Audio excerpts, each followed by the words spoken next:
The MLB Gambling Podcast on the Sports Gambling Podcast Network is brought to you by Underdog because you can get up to $1,000 deposit match when you sign up at Underdog Fantasy with promo code SGPN or promo code MLB SGPN.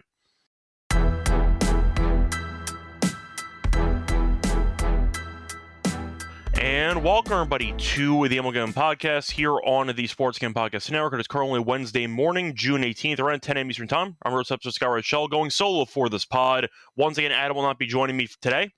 He will be back, though, for the next episode on Friday for the prop section before today. Going to be like the Monday episode, going solo. Adam did text me his picks, so we are not going completely in the dark here.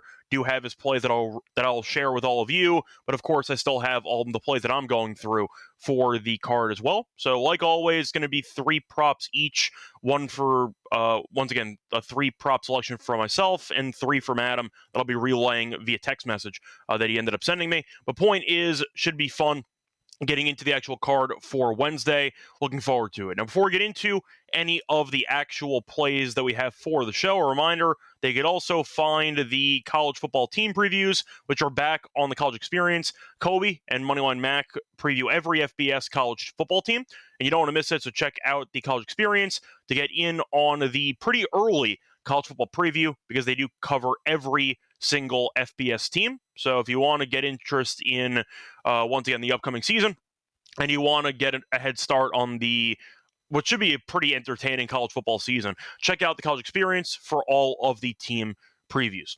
Anyway, time to move on into the actual props that we have for the show. Starting off with the first prop for Adam. Once again, he did text me his plays. His first prop is going to be a one involving a player that he tends to fade a decent amount. He's going to go to Crochet, and he's going to take the over on Crochet hits allowed at 4.5. Now, a couple reasons why. He's going to go with Crochet. 4.5 hits allowed at -103. The Red Sox did get killed yesterday. They lost 8-0, and he should be going distance because they burned a lot of the bullpen. And you're looking at him going over this number in 4 straight road games, 3 of the last 5 where he's had 4 days of rest. I think you're looking at a spot where Crochet should be in a bit of trouble in this outing, at least based on the usage. He's going to have to go distance because they burned a lot of the bullpen yesterday, and after Buehler gave them nothing yesterday, does seem like a decent spot where Crochet is going to have to shove a bit more, or at least try to help reset the bullpen by going distance. So Adam's first play is going to be Crochet over on the 4.5 hits allowed market at -103. That is found on Caesars. Now, for my first prop on the show, I'm going to go with another pitcher, but this one I'm going to fade. I'm going to go with a bad pitcher, a guy that has been really bad all season. Give me Erod. I'm going to take his under 17.5 outs at -130. So first glance, the line does feel pretty cheap at -130, considering the fact that he really never goes over this number. He's had less than 16 outs in 5 of his last 6 starts. He's also been really bad on the road, as he's an ERA of about a 6.91 on the road this season. But so far on the road, he's recorded less than 17 outs in each of his first 6 road starts. So even occasionally, he can be decent at home. We saw that against the Mariners last time out. But on the road, he's been completely useless on a regular basis. And the fact is, he's a pitcher who has been a mess for the majority of the season. Not to mention the fact his actual pitch count is pretty low in each outing. He has thrown less than 82 pitches in 4 straight starts. So Arizona did use these amount of relievers yesterday. Not many pitches for each guy. They also had a day off on Monday. Point is, though, you're looking at a Diamondbacks team that tends to only let Erod go about 80 pitches. And with that being the case, it might be tough for him to get over this 17.5 outs prop while going under that amount of pitches. And I just don't see that happening. Toronto is top 5 in the league in runs per home game. They're also number 7 in the league in OPS against lefties. I think Erod has a bad matchup. I think that Erod's going to struggle in this outing. And I do think that if he ends up getting somewhat shelled by Toronto, and has a couple of decently long innings, not even based on runs allowed, I think Erod's in trouble. I think he might get shelled anyway in terms of runs allowed, but I do think there are a couple of ways for him to actually pitch decently, still have a high pitch count, and for him to go under this outs prop. But simply put, 17.5 just feels like a fundamentally wrong number. When he's gone under this in every road start this season, he's at less than 16.5 of the last 6. He was good his last start, That was it. It's one of the only good starts he's had all year. Feels like a pretty good sell-high spot on Erod, who has been really bad for the majority of the season, and Toronto is quite good against lefties, and they're really good at home. Give me the Erod under on his 17.5 outs at -130 as my first play for this one. I see a couple people in the comment section, by the way. I see Johnson back. I see Jacob asking for a money line play, which I'll look at in a little bit. I see Keanu stopping by as well. I see a question from Johnson if I have any interest in going for Skubal over strikeouts, Ranger over 5. Yeah, that could be I think that could definitely be doable. For Skubal against Pittsburgh, he really should dominate in that matchup. I mean, Pittsburgh is a team that we know is not very good. They strike out a ton. They have a couple of, I don't want to say free multiple strikeout legs per game, but O'Neill strikes out so many times that Skubal might have him in some trouble for the course of this outing. You're making an argument for a potential parlay. I'm not against it. I think you could go for Skubal just to have himself a monster game. If Skubal ended up with potentially 9 strikeouts, I wouldn't be shocked either. We know he goes distance. We know that his stuff is nasty, and Pittsburgh does have I would say an issue when it comes to generating runs. I think Skubal can shove by himself, but for the sake of the matchup itself, Skubal should go over the 6.5. For the actual numbers on Suarez, he should be okay. Looking at his numbers, though, so far this season, he still strikes out less than a guy per inning, struck out 6 in his last start, but 5 might be a bit of a sweat on that one. I do think that Skubal, though, is the safer option out of the two. I think I'd rather just go for Skubal to have a solid outing of 8 or 9 strikeouts and just move on there. Just kind of my thoughts on that. I see a question from Insano. If I saw the Devers comments from the Giants press conference, yeah, I did. I did see that, where he said he's ready to play anywhere.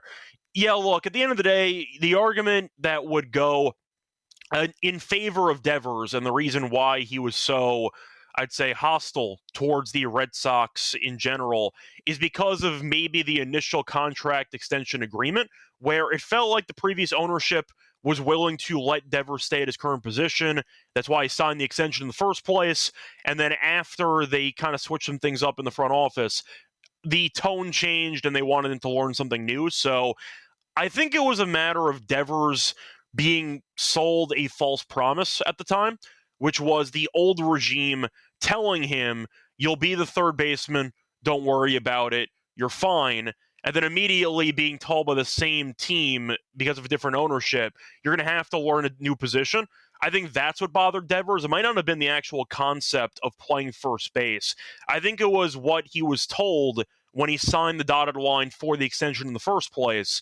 And then they switched up the actual wording and switched up the requests for him. Do I think Devers should have played a new position anyway? Yes. I think that he should have when you're getting paid that much money. But I think the main issue was how he was sold the idea he would be the permanent third baseman, and then immediately the Red Sox changed their mind about that. And I think that's why Devers got annoyed. So with the Giants, we'll see what position he plays. We'll see what happens there. He'll play third until Chapman potentially comes back. But I do think the issue is mostly involving what he was told when he initially signed the contract and how quickly Boston changed their mind of what position they wanted him to play. I think that's the main difference between what happened in Boston and why now he's willing to play multiple positions in San Francisco. I think that's the main behind-the-scenes story. But either way, apparently now he's going to play different positions in San Francisco. We'll see how he looks. No, he had a double. He had a couple hits in his first game. They did lose 3-2, but he looked pretty good in his first game there. Moving on, though, to the second play that Adam has for the show. Moving on to the actual prop there for Adam. So I mentioned before, he likes Crochet over his outs. He's going to transition over to a pitcher. He's going to go with Framber. He's going to go with Framber Valdez over 7.5 strikeouts at +140. Framber's been phenomenal lately, especially based on the strikeouts, and it could be a good matchup as he takes on the A's here on Wednesday. Framber, in his last couple outings, has been shoving. He's had 23 strikeouts in his last 2 starts. He's had at least 9 strikeouts in 3 straight, and he's had at least 8 strikeouts in 4 of the last 5. So the point is, Framber has been quite good at striking people out lately. We know that he's a solid pitcher. The strikeouts are usually not as, I'd say, noticeable for Framber because he's not afraid to pitch to contact. We saw him have an extreme Maddox about a month ago as he had a complete game while throwing a grand total of 83 pitches. But the point is, you're looking at a guy who tends to go distance, tends to record a lot of outs, and the strikeouts have been there lately. But 32 strikeouts in the last 3 starts combined, and he's at 8 strikeouts at plus 140. It's a great price. That's why I'm going to take it. So he will go with Framber over on the 7.5 strikeouts at plus 140 as his second prop, as once again his option there to win a unit. I see a comment as well from Slimmer about how it seems like the kind of guy that'll love to play DH every day. Devers, I don't think it's against being DH either. Some players, though, kind of like the idea of playing the field because it keeps them physically engaged over the course of the game, and some guys really don't like the feeling of being an only DH guy because you get to sit there on the bench for the entire game, and it might mess up with your actual physical timing. It might mess up with your rhythm. So some guys actually do like to play the field, even if they are really bad at the field, because they like the feeling of being active over the course of the entire game. Some guys are against that. Some guys like it. But the point is, Devers might be a guy that is fine with being DH, but prefers to play the field. Maybe that's also a thing, too. But Devers, look, we all know he's a horrible fielder. We all know that he's a terrible third baseman. However, he's a great hitter, and you're paying him that much money. If he wants to play third base and he feels better about being involved per inning in the field, then maybe you let him figure it out a little bit. The third baseman stuff has been really bad, though. Maybe he'll play first. But he might be a guy that can DH, but prefers to actually be mentally involved in the field for the entire game. Some guys are into that, too. So something to keep in mind there, Slimmer, even though we all know he should not be fielding in the third base position. He's a terrible defensive third baseman. Anyway, a point is, once again, Adam's second play is going to be on Framber over 7.5 strikeouts at plus 140 to win a unit. Time to move on into my second prop for the show. Before we get to that, the reminder, they're brought to you by Circa, because you're still doing the Ultimate Fantasy giveaway, which is a reminder that if you are in a 12-person league, you have a chance to draft in Vegas and legitimate VPs for your stay. Because Circa Casino is still hosting the Ultimate Fantasy giveaway and experience. So get a limo ride from the airport, 5K tab for stadium swim, hotel stay for you and your 11 league mates. You can always get 15% off everything at the Circa properties with promo code SGP15. Enter the contest, though, for free at sportsgame.com for Circa to enter the free contest. We're also brought to you by MyBookie, because MyBookie, they chase plays for every sport. They have NBA Finals, they have the baseball cards, they have the UFC, they have golf, you name it. They're also available to no locations. Use crypto for all these payouts. Use deposit Santo for your new account. Use code SGPN. They get a $100 to match up to 1K. Terms and conditions apply with the G promo code SGPN. Welcome back, everyone, to the MLB Gambling Podcast. Finished going through the first couple props for the show. Time to keep it rolling here with my second prop for the Wednesday card. Mentioned Erod before. Going to move on to some hitters here. Going to be fading some guys. I'm going to go with Correa. I'm going to go with his under 1.5 bases at minus 120. He's been quite bad lately. He's at less than 2 bases in 5 straight. He's at less than 2 bases in 5 straight road games. He's also been a lot worse on the road so far this season. He has a 222 batting average and a 258 on base. So Correa's been pretty solid at home, but I do think it's not the best spot for him on the road here. Yes, Cincinnati can be hitter-friendly, but Correa's been struggling on the road constantly. Lodolo's also going to be on the mound for the Reds. Now, Lodolo was not good last start. But before that, he was fine. He's had a pretty solid season, even including the really bad outing last time out. Think that he might be in line to pitch pretty well here, but you're looking at Correa, who has just not been very good on the road, and Lodolo does have good strikeout stuff. But Correa, it's also tougher for his bases because he can't really move that well. He's slow out of the box, doesn't exactly run the bases that well, and I do think he might get a hit in this game.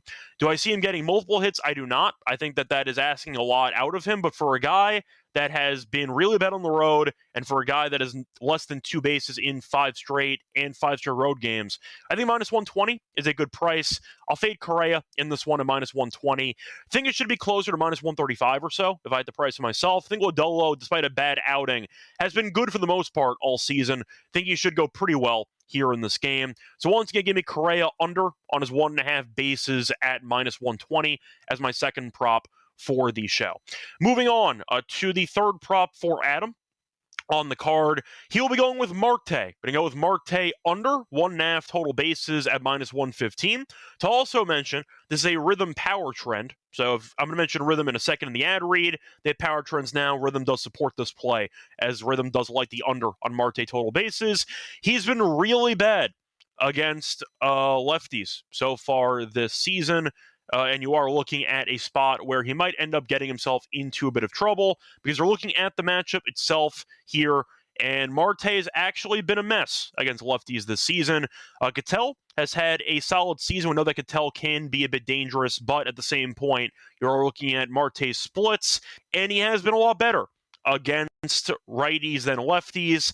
Against righties, he's batting .319.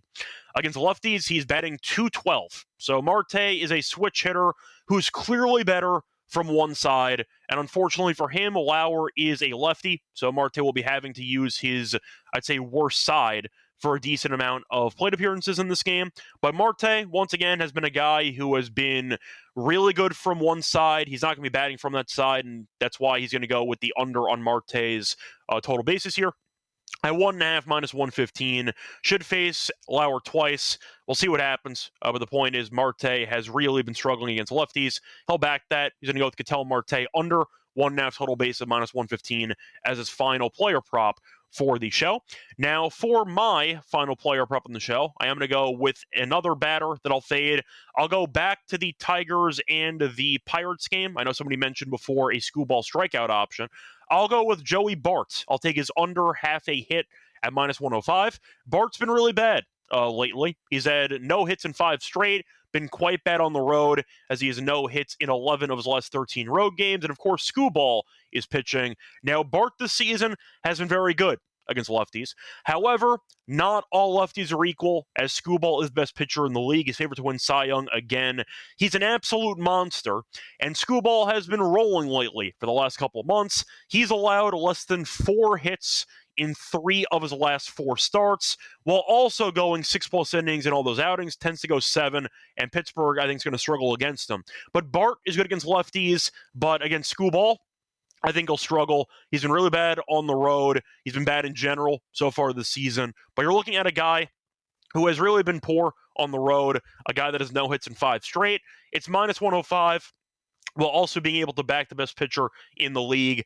I like it. Once again, Skubal has allowed less than 4 hits in 3 of his last 4. And I can fade a guy in bad form on Pittsburgh at -105. I'll take that. I do think you're looking at a spot where it's a good opportunity for Bart to struggle in this outing. Give me Joey Bart. He might even get pinch hit for in this game. We'll see. But give me Joey Bart under half a hit at -105 as my final play for the show. I see Jacob saying that his book has the under at a larger price. Make sure you're looking up Ketel Marte as opposed to Sterling Marte. So just keep that in mind. Are you looking at Ketel? Because there are a couple of Martes against lefties in the card today. So, Jacob, just make sure you're checking out Ketel instead of Sterling for that actual prop, because that should be around -115 for the show. At least I believe it is. I'll check around just quickly to see if that price actually did move heavily. I'm pretty sure it did not, but I can just check for Ketel. Okay, so that's the hits at 250. Total bases, no, it's at 1.5 -115. So make sure you're checking out the total bases for Ketel on that one. And it's going to wrap it up for the 6 player props that we have. But, of course, Adam does have more. Has a double play that he's going to share with all of you. And he also does have some other props that are worth mentioning. So for the double play, he's going to go back to Tampa, taking Tampa to turn a double play at +100. Tampa is elite at it. They turn more double plays than anybody, or at least they're definitely up there. And you're looking at a good matchup against the Orioles in this one. Think that, once again, it's a pretty cheap price just blindly backing Tampa for a double play almost every game. They do so almost every game, and Bradley does give up some, I'd say, base runners, 68 hits and 33 walks. You might see some guys on base, but Tampa has an elite infield. They do turn a ton of double plays, and even money is a good price. So Adam's double play for the show will be on Tampa to turn a double play at even money on DraftKings. And for the other props that he ends up having, he does have the, looking up the parlay. He has a double play parlay. He has the Angels to turn a double play and the Nationals to turn a double play, and that does pay out at plus 188. He's going to bet that to win a unit. So if you want a double play parlay, the Angels to turn one and the Nationals to turn one, and that pays out a plus 188 for a 2-pick parlay there. Besides that, though, that's all that he has for the bonus prop section. Quickly checking if there's anything else. I don't see anything else. So once again, the 3 props for Adam on the show for players. He's going to go with Crochet on the over 4.5 hits allowed at minus 103. He's going to go with Framber over 7.5 strikeouts at plus 140, and he'll go with Ketel Marte under 1.5 total bases at minus 115. For my 3 plays, I'm going to go with Erod on his under 17.5 outs at minus 130. I'll go with Correa under 1.5 bases at minus 120, and Joey Bart under half a hit at minus 105. Anyway, that's going to wrap it up for the actual, once again, props. Time to get into the best bets and the underdog entry. Before we get into that, the reminder, they're brought to you by our sponsor, which is Underdog Fantasy, because they are still going along for the NBA Finals. You can hop in Game 1, chance to win a lot of money and a lot of bonuses, because if you hop in Game 1, the longer the series goes, the bigger the bonus gets. And a reminder, if you sign up for your new account, you go to MLB SGPN, you get a special pick in the first time that offer up to 1K in bonus credits under fantasy promo code MLB SGPN. We're also brought to you by Rhythm, because Rhythm has been introducing a brand new feature called Power Trends. Mentioned before that they are ad detected patterns where Rhythm's models have consistently have a high ROI. They're also updated every day. Exclusive to Rhythm, no touts and noise, just clean dead back picks. And a reminder that they do like the Ketel Marte under 1.5 bases for the card today. That is a Rhythm Power Trend in addition to being a play that Adam did like. So if you want to back the Power Trends, check out Ketel Marte under on his 1.5 bases. But a reminder, you can download the Rhythm app, check out Power Trends, start betting smarter. And a reminder, you can also try it for a week by using the 7-day free trial. Go to sportsgambling.com/rhythm to get in on the free trial. Welcome back, everyone, to the MLB Gambling Podcast. Finished going through the props for the show. Time to move on into the best bet segment. So for Adam's best bet, he will go with Crochet over the 4.5 hits allowed. We know that Adam has been pretty anti-Crochet, and it's mainly because of the fact he strikes out a ton of guys. It does give up some contact, and 4.5 hits does feel pretty generous at minus 103. For a guy that might have to go 7 innings. Boston burned a ton of relievers yesterday because Buehler stunk. And the fact is, you're looking at Crochet, who was really good against the Yankees last time out, should go pretty well in this one. But even if he goes well, he should give up some contact. Going through the actual numbers, when 8 1/3 last start against the Yankees, did well in terms of the hits allowed. Before that, though, 6 hits, 5 hits, 5 hits, 5 hits, 7 hits, 7 hits. So he's given up at least 5 hits in 6 of his last 7. And with that being the case, it does feel like 4.5 at minus 103 is a very good actual price. Also, after throwing 107 pitches, going 8 1/3, will he look a little bit, I'd say, weaker than normal because he had a pretty long start last time out? Maybe. We'll see. Point is, though, for a guy that's allowed at least 5 hits in 6 of the last 7, 4.5 at minus 103 does feel pretty nice for an actual price at minus 103. So that'll be Adam's best bet for Crochet over 4.5 hits allowed at minus 103 as his best bet. For mine, I think I got to go with Erod under 17.5 at minus 130. I just think it's an insane price. I know Arizona only let Fod go 5 yesterday. The bullpen did get some usage. Not many guys threw a ton of pitches, but Erod's number is just too high. Minus 130 for a guy that's had less than 16 outs in 5 of the last 6. He's gone under this number in every road start this season. Toronto's great against lefties and great at home. Number 4 in the league in runs per home game. Erod at 17.5 is crazy. It should be closer to 16.5. I still like it anyway. Toronto kills lefties. They're great at home. Erod's not very good. Has an ERA of about 7 on the road. It's a bad spot for him. I think that Erod will be in trouble anyway. Give me Erod under on his outs. If that's not available for you, I don't mind the either hits allowed or the earned runs at 2.5, but the outs does feel pretty high. I think if he's in trouble, they will pull him quickly because they have been doing so for the last couple of starts. Give me Erod under 17.5 outs of minus 130 as my best bet. Now for the underdog entry for the actual show. For this one, we will recycle the Ketel bases. So we'll start off there. Ketel on the lower 1.5 bases, so we'll use that as an option. We will also look at some other guys who could be in some trouble. Thought about going with Ben Rice. I know that Kachanowicz is pitching, who I can't stand, but Rice has been getting benched a lot. They have been using Goldschmidt off the bench a bit more, and Rice, I have been taking his under on runs recently. The question is, do I want to go with it again for this one? The Yankees really can't score. They've scored no runs in, 3 straight games at this point? So I actually don't mind going for a Ben Rice fade. I know the counterpoint is, Kachanowicz stinks. That is true. So does Hendricks. And Hendricks gave up no runs, struck out 9 guys yesterday. So I don't mind going for a Yankee fade here. Rice has gotten on base, but I don't mind the runs here for the lower on Ben Rice. I'll go with that. He's had no runs in 7 straight, and I think that it's a good spot for him to once again do nothing. If you're looking at his home numbers, it's been quite bad as well. He has had no runs in 16 of his last 20 home games. I'll go with Ben Rice lower on his half a run scored as well. The Yankees have scored no runs in 3 straight. I think that getting plus money for that's a very good deal. And for the last option, for the underdog entry, looking at anything else I'm tempted by, do I want to go for a higher on a player that might intrigue me here? Do I want to go against Mitchell Parker? Colorado's been pretty good. Do I want to go for that? Garcia, higher half a base. I can go for that as well. Let me just see quickly who's pitching for Kansas City, just as a reminder here. I think it's Lugo. Let me just confirm, though, that is who's going for this one. No, it's Bubic, actually, who's been very good so far this season. Has he been good against Adolis? Adolis is 1 for 5 against him. I don't know if I'm that into it, but I can just quickly check his splits against lefties. Oh, he's really bad against lefties. That's a pass on Adolis there. You know what? I'll fade the Nationals pitching staff. Parker has not been very good. Colorado, though, offensively has been pretty good recently in this series. I'll go for the fade of Mitchell Parker.